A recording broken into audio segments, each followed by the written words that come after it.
Hello po mga kababayan, kamusta po kayong lahat? And once again, welcome back to another episode of Simply Talkies Vlog. Ang pag-uusapan natin mga kababayan, it's all about Senator Ronald Bato de la Rosa. Kasi po, hot topic siya ngayon, no?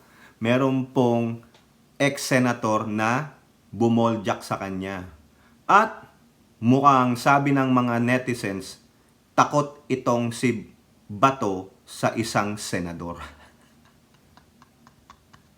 Di ba? Sa natapang ni Bato, ikaw pa naman din ang isa sa mga member ng Fantastic Four. Di ba? Bato nga siya, hindi nga siya tinatablan ng bala. Tatalsik lang yung bala sa kanya kasi bato siya Pero bago po tayo magpatuloy, tayo po ay magbibigay pugay at pasalamat sa lahat ng ating channel members, followers, subscribers, nagsishare at nagla-like ng ating videos, doon po sa mga nagbi-video replay at ganun din po sa nagsishare ng kanilang blessings. Maraming salamat po sa inyo. No? Isa na po dyan, no? Nagbigay ulit ng kanyang blessing si Miss Mirna Buday. No? Natuwa po siya kasi na-shoutout daw natin. Bigla nanood na naman ng isang video, nagbigay na naman po siya. Kaya maraming salamat po, no, sa inyong suporta at pag-share ng blessings. At ganun din po sa mga ating regular sa ating video premiere. Nandiyan po si Miss Marie Chris Hernandez, si Elora Liz, at yung kanyang Mr. Left and Right, si Ai Chang, si Miyu, si Kaluyal Wanabet na pare-pareho pong mga nasa Japan, si Mami B, si Rebecca Lagmay, si Ate Mighty Baisa, Maritel T, Twiller Wilfred, si Priscilla Acepcion, si RN Tusens, Danny Reynado, si Sam D, si Red. Sila po yung mga regular na pumupunta sa ating video premiere kung meron po silang time. No? Si Ninita Arceo at si... Ano yan? Tama ba ako? Ninita Umali. Sorry naman po, Miss Ninita. No? Saka si Nilda Arceo. Lagi po yan sila, no? Active din sila sa ating chat box. Okay? So maraming salamat po and may God bless you all. Nasa almost na tayo, more than 26,000k subscriber. Ang natin is road to 30k muna. Subukan nating maka 30k tayo. No, salamat po sa walang sawa ninyong suporta at doon nga po sa mga ayaw sa ating videos dahil binibira natin ang kanilang mga idol tulad ng mga Dutaes and the Kiboloys, pagpasensya nyo na. Ako dating supporter din ng mga Dutae. Pero naglabasan po ang baho Lalong-lalo na sa West Philippine Sea. Panoorin nyo po yung latest natin dyan. Paano nila ginago ang Coast Guard, paano nila ginago ang ating mga militaries, at ito nga po yung mga apologies nila. No? Mamalaki pa ang China at winawalang hiya ang mga Pilipino. Na tayo pa daw po ang may kasalanan sa lahat ng nangyayari sa West Philippine Sea. Kasalanan ba natin na i-assert ang ating jurisdiction na meron tayong pinanghahawakang papeles na galing sa International Court diyan sa ating West Philippine Sea? Sila po ay natalo, binasura yung claim nilang 9-dash line at yung claim nilang historical rights. At sinasabi nilang hindi nila sinasabing pag-aari ang South China Sea. They never mention it. Pero itong larawan na to, kayo na ang humusga. Kaya nga ang sabi ko sa mga previous vlog ko, action speaks louder than words. Di ba? Hindi mo nga sinabi, pero tignan mo ginawa mo. So anong paniniwalaan ko? Di ginagago mo lang ako. Tapos may mga kapwa Pinoy tayo na sinisell out nila ang sarili nila sa China para gumawa ng disinformation campaign para sa China at tayo ang siraan. Pero hindi na po mangyari yan. Pwede nung walang digital age. No? Labanan dito, digital age ngayon. Kaya tayo pong mga pro-admin, wag lang tayo sumuporta sa inland. Kailangan natin ang West Philippine Sea dahil ang yaman ng ating West Philippine Sea. Biruin nyo sabi ng China, they discovered 100 million tons o metric tons of oil diyan sa ating West Philippine Sea. Baka hindi lang oil yan, may gas reserves pa. Di ba? Kaya nga ayaw nilang umalis Ang layo-layo ng nearest island nilang Hanan, sa ating West Philippine Sea. Ang gusto lang natin ang 200 nautical miles na ipinagkaloob sa atin na may jurisdiction tayo. Umalis kayo dyan sa 200 nautical miles. Pumunta kayo ng 205, 210. Hindi namin kayo pakikialaman. Kung gusto namin ng joint exploration sa inyo, kami yon. Kami ang masusunod, hindi kayo. Kaya yung mga sell-out, mga apologies ng China, FU, mga PI kayo. Yun lang yan masasabi ko. Dito sa channel ni Tokis, we will defend our West Philippine Sea. We will defend our administration, Marcos administration, hanggat may tamang ginagawa para sa sambayan ng Pilipino at sa ating bansa. Makakatikim kayo ng mga hashwords dito tulad ng FU, freaking idiots, PI, pasensya naman, di ba? Kailangan talaga silang butatain. Huwag na tayong paloko mga kababayan. Kaya yung mga yan, the likes of Roque, Panelo, yan, yung mga kumampi dyan kay Boloy at Dutae, sulat nyo na yan sa wall of shame. Kaya kung meron silang ambisyon in the future, alam nyo na ang gagawin. I-bombard natin sila ng mga kagaguhan nila at panduloko nila. Diba? Para hindi po sila mailoklok dyan. Punta tayo kay Bato. Kasi meron pong sinabi ang dating mambabata sa kanya. Binira po siya, binoljak siya, sinupalpal siya. Pinagsabihan po siya. Pero, bakit siya sinagsabihan ng ganyan? Ayan po, lahat po ng article natin na ito, na 6 na article, galing lahat sa politico.com.ph. Salamat po sa Politico.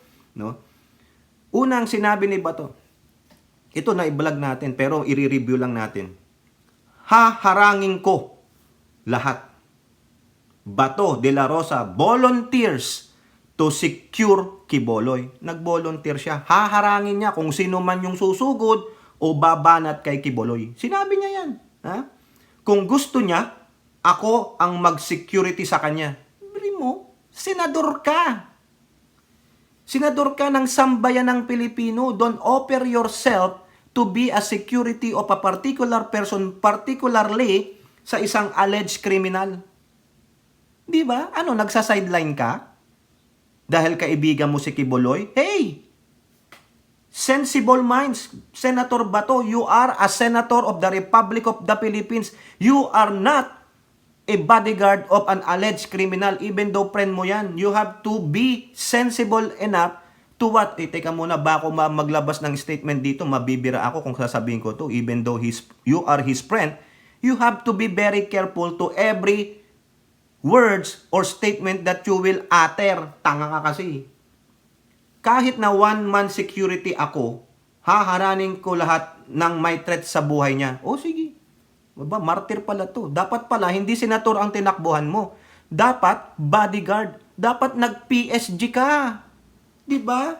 Yung talagang sasalo ng bala o anuman threat sa Pangulo o sa mga members ng gabinete. Mag-bodyguard ka ba to? Bakit ka tumakbong senador? Mali ang pinuntahan mo. Dapat security officer, security guard, pwede. Mag-volunteer ako, mag-security sa kanya kung nanaisin niyang humarap sa Senado, Mas maganda sana. At the end of the day, the decision is coming from him and him alone. Ayan Sinabi mo yan. Kinote mo yan. Tandaan nyo yan Magsi-security siya. One-man security siya. Mag-volunteer pa siya. Diba? Ngayon, binanatan siya dyan ng isang dating mambabatas. Politiko pa rin. Trillanes, Islam's Bato over Quiboloy protection. Itong mga alagad ni Duterte talagang wala sa ayos. Ayan. Former Senator Antonio Trillanes has thrown a major shade at Senator Ronald De La Rosa over his controversial move to safeguard alleged sex offender Pacquiao at the Senate. Trillanes blasted De La Rosa's move to shield Quiboloy, reminding about the role of senators as defenders of powerless and voiceless. Trillanes, kaibigan may malaking utang na loob kay Quiboloy at the same time taga Davao. Diba? Quote, senators are elected to be protectors of the weak and powerless and the voice of the voiceless. Itong mga alagad ni Duterte talagang wala sa ayos. Yan. Wala sa ayos kasi gusto niya lang protektahan yung alleged criminal na kaibigan niya. Hindi niya na inilintana yung mga salaysay at pahayag ng mga biktima. Ala silang pakialam. Wala silang delikadesa. Kaya tama ang nila Dileron at Lacson.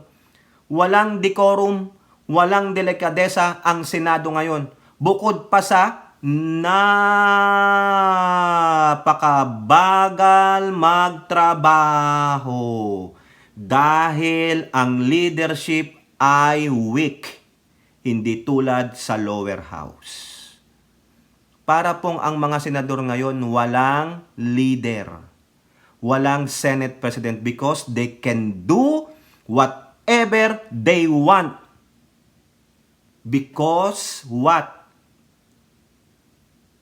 Inefficient, weak ang Senate President. He is being overpowered by this alpas na kapwa niya senador. 24 lang yan. Tinan mo ba to? Oh, ngayon, bumalik si Bato. Nagalit. Ha? Ayan, tingnan nyo sa politiko ulit. Maliraw media.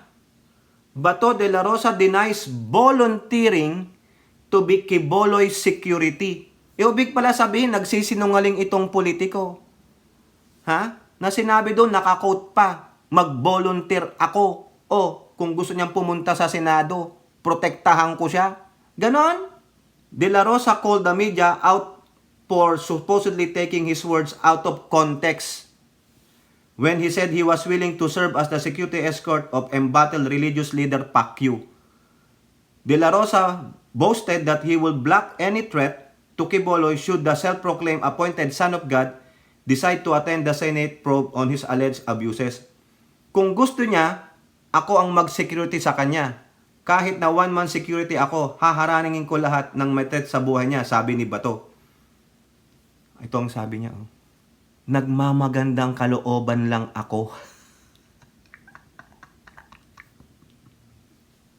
Tapos paglabas ng balita, yung pinaglalabas ng kasamahan ninyo, Bato, nagboluntaryo mag-security kay Quiboloy.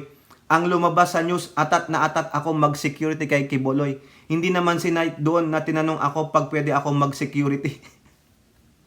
He was taken out of context daw. Senator Bato, it's not taking out of context. It's just taking the synonyms of what you have said. Alam mo yung synonyms? The other term of what you have said. Ang isang word, maraming katugma, maraming kaparehas. That's what you call synonyms.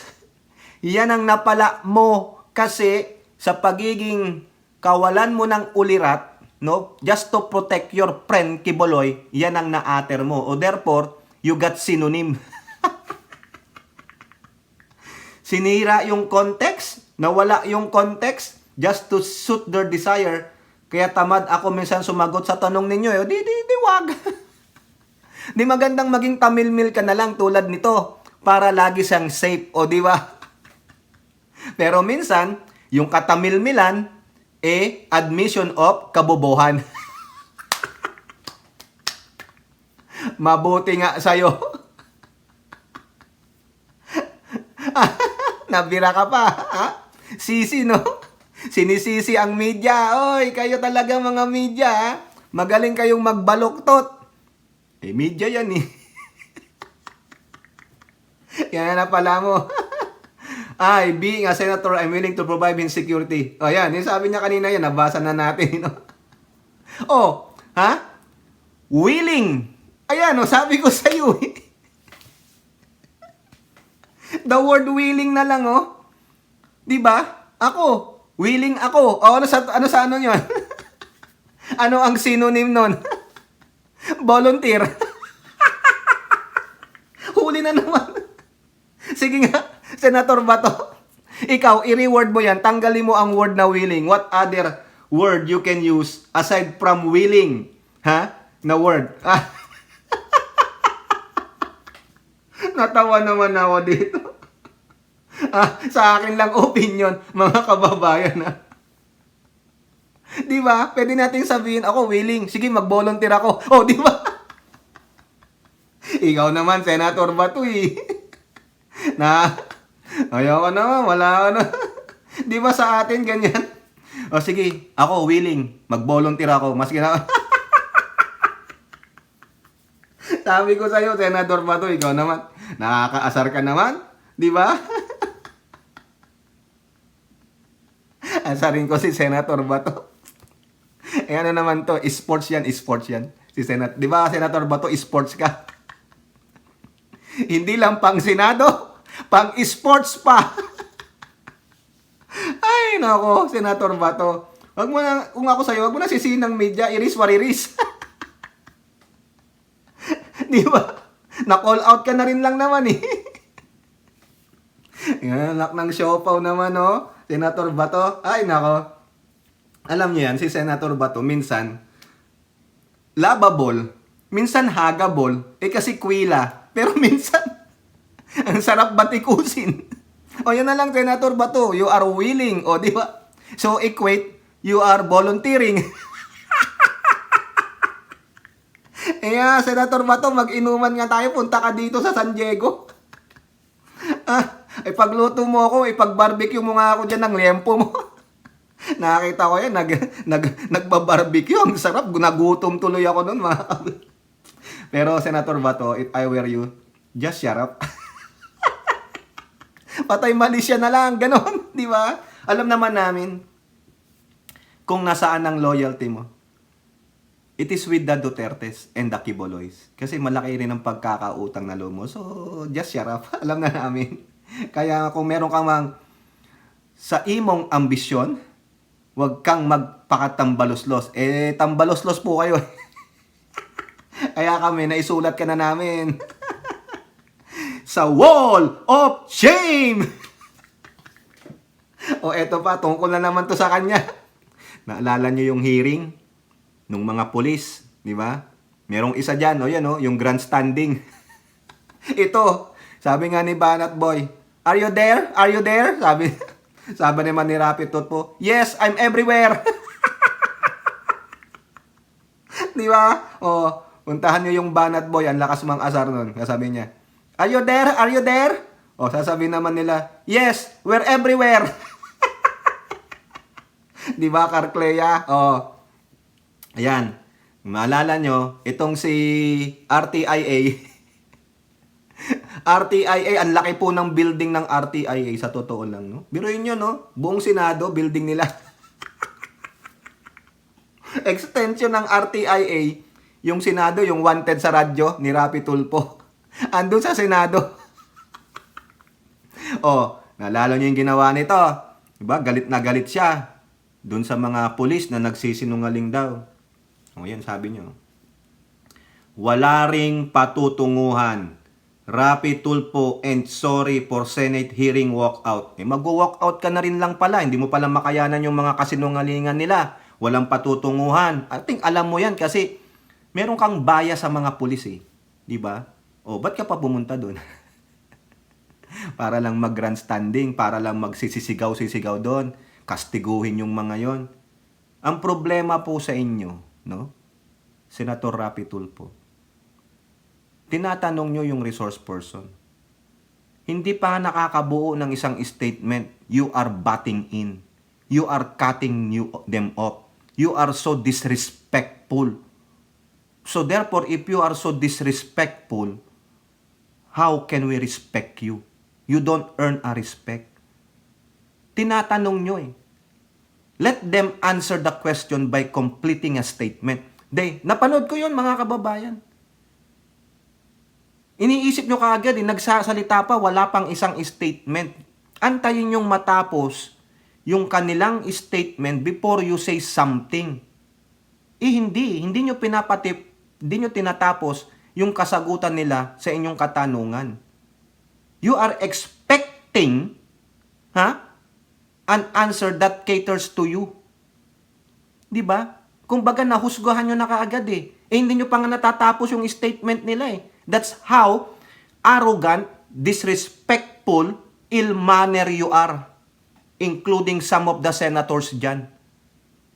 Tinawag nyo silang mga resource person. Give them courtesy. Di ba? Malumanay sila sumasagot, pero ikaw, you are raising your voice to the maximum decibel. Bastos ka, Rapi Tulfo. Magalit na kayo kung magalit kayo. Pero pinanonood ko mga hearing ninyo eh. You are so disrespectful, non-courtesy to your resource person, na kung hindi mo makuha yung tamang kasagutan, you are raising your voice. Ano feeling mo? Diyos ka dyan? Feeling mo nasa RTIA ka? Di ba? Ano pa, mga kababayan, yung hearing nila na yan, di ba? Yan po ay tiyak nakakaso na yan eh. Ay, anong sabi ni Robin in defense of Quiboloy, na sana wag yun nang ipatawag si Quiboloy sa Senate hearing kung meron ng kaso sa DOJ o sa korte. O itong mga to, ano, Robin Padilla, isa ka pa, nandiyan ka din. Kasama mo si Tulfong nag-walk out. Diba? That is so disrespectful. Kaya wala kang galang, hindi ka kagalang-galang, kaya you should not be called honorable because you don't deserve that word. Diba? Ayan, hindi pa daw siya, hindi siya sorry. Tingnan nyo, prideful pa siya. Binastos mo yung kapwa mo senador na siyang chairman. Ikaw ba chairman? Di ba? Member ka ba ng committee na yan? O you're just batting in there just to show that you are Rapi Tulfo, just to chastise the police officers. Di ba? Tingnan nyo sa lower house, mga kababayan, manood kayo ng hearing doon. Lahat pinapatapos mo nila, dinidinig nila yung kasagutan sa katanungan. Pero itong mga ibang senador, they want to do a grandstanding because they said, we are powerful than you. Pag ako yung ginawa ng ganyan, mag-walk out din ako. Nag-walk out ho yun eh. I-contempt nyo ako. Diba? Hindi nyo nga nadinig yung aking explanation eh. Yung sagot ko sa question nyo eh. Tapos sasabihan nyo kami ng ganyan. Magbastusan na lang tayo. Diba? Hindi daw siya sorry, mga kababayan. Hindi siya magsusorry. Nagpapasalamat lang siya kay Bato. Oo, di ba? Meron na siya kaagad bias na siya eh. Meron na kaagad siyang premature judgment na hindi mo nga narinig malinaw, maigi yung explanation ng mga yun eh. Ang bilis niyang mag-conclude, no? Grabe. Oh, now, si Bato, nagalit. Politiko. Oh, baby. Bato de la Rosa insulted by Rapi Tulfo's walkout. Siyempre, sinong hindi ma-insulto dyan? Oh. Pag pulis ang may kasalanan, bini-baby. Pero kapag ordinaryo, maliit na mamamayan natin agad na nakukulong. Bakit ganito ang hustisya sa atin kapag pulis nagtatakpanan, nakakalusot? Ayun ang sabi ni Tulfo. Mr. Chair, aalis na lang ako rito. Hindi ko matiis. I'm sorry, I have to walk out. Oh. But De La Rosa as the committee chairperson did not stop Tulfo from walking out, but expressed his displeasure at a fellow senator's attitude in a public hearing. Ha? Ayan. The worst thing na sabihin sa akin, binibaby ko kayo. Hindi ko matanggap-tanggap yan. Ha? Ayan. The most insulting action is for that kasama mo dito sa Senado na nag-walk out, na walk outan ka. Anyway, that his prerogative. Kung ayaw na niyang makinig sa hearing, kanya na yan. O tama naman si Bato. Bastos po si Tulfo eh. He doesn't deserve the tawaging honorable. He doesn't deserve to be respected because of his attitude. Arrogant. Rude. No? Feeling entitled. Di naman pala siya invited. Di ba? Invited ka ba? Hindi. Makakahiya. Nakita nyo? Hindi niya na ginalang yung chairman. Bastos eh. Nakakahiya? Visit? Mga kababayan, isipin nyo yan ha. Lagi yan kay Tulfo.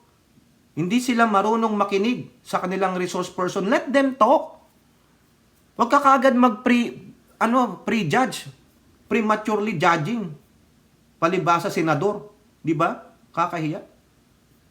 O ngayon, ito ginawa ni Bato. Takot siyang matulpo. Piruin nyo, wala rin to eh. Kung hindi magsusorry si Tulfo, so what? Di ba? Si Bato, alam nyo naman yan, maski na Bato, malambot pa rin ang puso. O minsan lang, medyo natatalipandas, nawawala ng landas. O Natakot po siya kay Tulfo kasi baka ipatulpo siya. O, ayun sabi ng politiko, takot matulpo? Bato de la Rosa apologizes to Rapi despite witnessing walkout. Biruin nyo yan, no? Talagang si Tulfo, high and mighty. Classic example ng elitista. Classic example ng entitled. Di ba sabi niya, hindi siya magsusorry sa ginawa niya? O, sasabihin, may paninindigan ako, may prinsipyo ako, pero gago ka. Rude ka, bastos ka sa kapwa mo senador. Hindi lang sa kapwa mo senador, chairman pa nung committee ang binastos mo. Pati yung mga taong nandun. People already know how arrogant, how rude, how disrespectful you are, Tulfo. Di ba? Pero, ang daming nagago nito. Di ba? O yan, takot matulpo, si Bato. Maski na bato siya, hindi pala siya totoong bato. Softy siya, softy. No? Senator Bato de la Rosa doesn't hold grudges against Senator Rapi Tulfo, even the latter walked out of a Senate hearing. Ayan. Huh? The former chief of the Philippine National Police said, sorry, siya pa ang nag-sorry to Tulfo for how he handled the hearing at the Senate Committee on Public Affairs. Right after the hearing, pinuntahan ko siya sa lounge. Ako nag-approach at ako humingi ng paumanhin. Nag-sorry ako kung hindi mo nagustuhan yung pagpapatakbo ko sa committee hearing natin. Sana huwag kang magtampo ka agad. O ayan. When Tulfo did not apologize, De La Rosa said he was willing to be the one humble enough to keep the peace with Tulfo. Correct. Tingnan nyo naman si Bato. Ayaw niya kasi ng animosity. No? Ayaw niya ng you are not seeing eye to eye. O nga naman, 24 na nga lang kayo. Pero si Tulfo, he doesn't mince. Hindi siya kumukurap. So, ibig sabihin, he doesn't know how to humble himself. Wala. Talagang makikita nyo yung pagiging arrogant niya. Pagiging rude niya. Ganyan po. Ha? Nakita nyo ang ugali?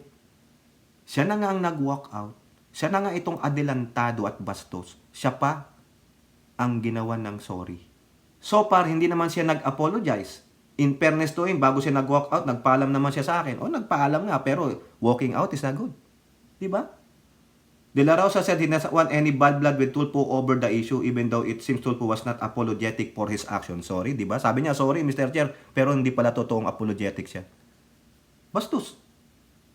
Kakilala ko naman siya paano siya magsalita. I'm already used to him. When you say tamang asal ba yun? I would not like to comment on that. Ayaw kong mag-away kami. O, correct naman. Kaya po ako nag-reach out sa kanya at ako na po ang mag-sorry kasi 24 lang kaming senador dito. At nakikita kami araw-araw. Hindi maganda na mayroong bad blood between us. O, tingnan nyo to. Buti pa si Bato. Siya pa ang nagpakumbaba. Pero si Tulfo, you will not get anything from him. Bastos. Arugante. Adelantado. No? Mapagmataas. O, kayo po mga kababayan, ano po ang inyong masasabi dyan? Comment down below. And don't forget to like and share. Hope to see you on the next videos. Bye-bye. God bless.